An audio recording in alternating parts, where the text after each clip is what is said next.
Привет, друзья, это снова с вами Дамир, всем башнязар салем. Продолжим. Когда я учился в политехе, самое удивительное то, что я поступил на кредит. Отец суровых нравов сказал мне: нет, это уят булат, у нас нельзя кредит у татар, поэтому будешь учиться на платной основе, но платить будешь сам.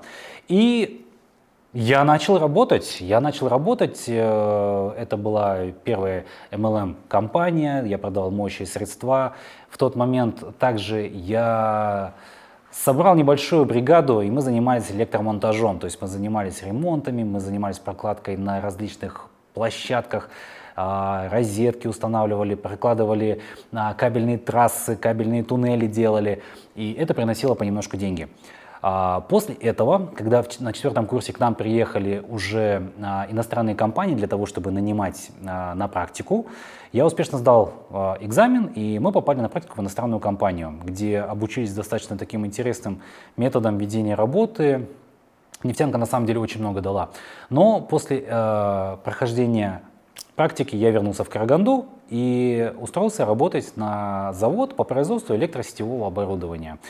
Мы собирали трансформаторные станции, подстанции, то есть там я себя реализовал именно с точки зрения инженера. Но денег, как всегда, не хватало, я искал возможности, что еще можно сделать, как можно найти дополнительный источник дохода. Я жадно поглощал литературу, жадно изучал все, что только можно было. В один из дней к нам пришел руководитель на тот момент компании и сказал: слушай, Дамир, ты же татарин, пойдешь коммерческим директором? Я говорю: обалденная логика, но я решил попробовать. И когда я стал коммерческим директором этой компании, я еще больше стал читать, еще больше изучать. И, в принципе, я считаю, что я состоялся как коммерческий директор, потому что я смог увеличить продажи в 3 раза. Это было действительно так, просто благодаря тому, что я читал, я очень много читал. Итак, друзья, самая большая ошибка была, когда ты не видишь цифры, то есть ты думаешь, что у тебя все в порядке, а на самом деле под капотом уже у тебя происходят большие проблемы. В бизнесе возникают кассовые разрывы, и ты не знаешь, как заплатить деньги за материалы, как заплатить налоги, и компания просто останавливается. Всегда важно понимать, что происходит, и понимать все, что происходит в цифрах, в самих цифрах. То есть любая проблема, она рождается из непонимания своих процессов.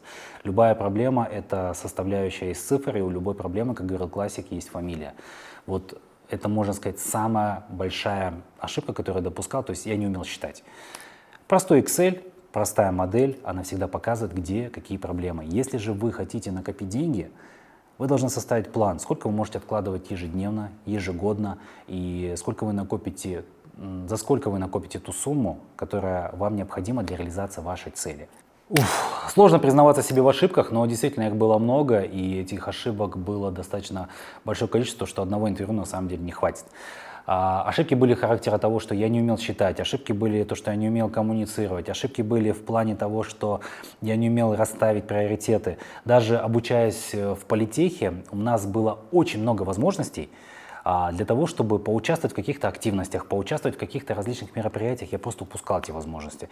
И спустя годы я понимаю то, что необходимо было участвовать. У нас были много языковых бесплатных курсов, у нас было много различных встреч с крутыми предпринимателями, которые я просто пропускал из-за того, что думал, что зачем, для чего мне это необходимо, я пойду лучше там попью кофе, погуляю с девчонками.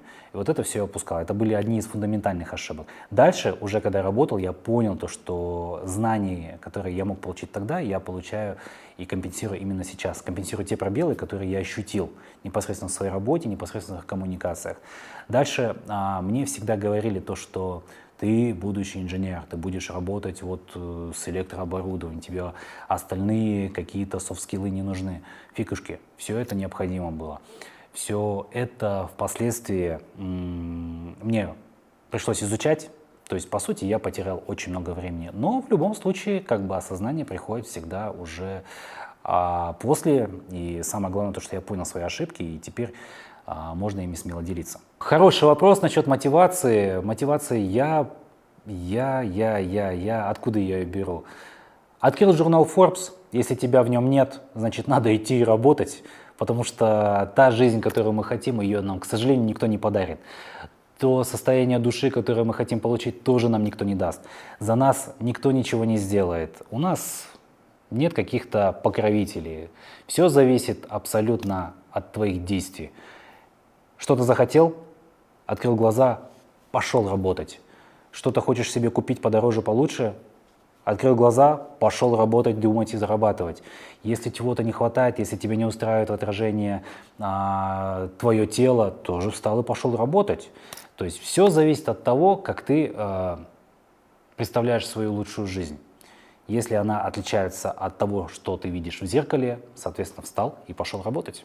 Что касается личных принципов, ребят, самое главное — это дисциплина, потому что талантливый человек без дисциплины, он обречен на провал, но человек без таланта, но дисциплинированно, он всегда добьется успеха.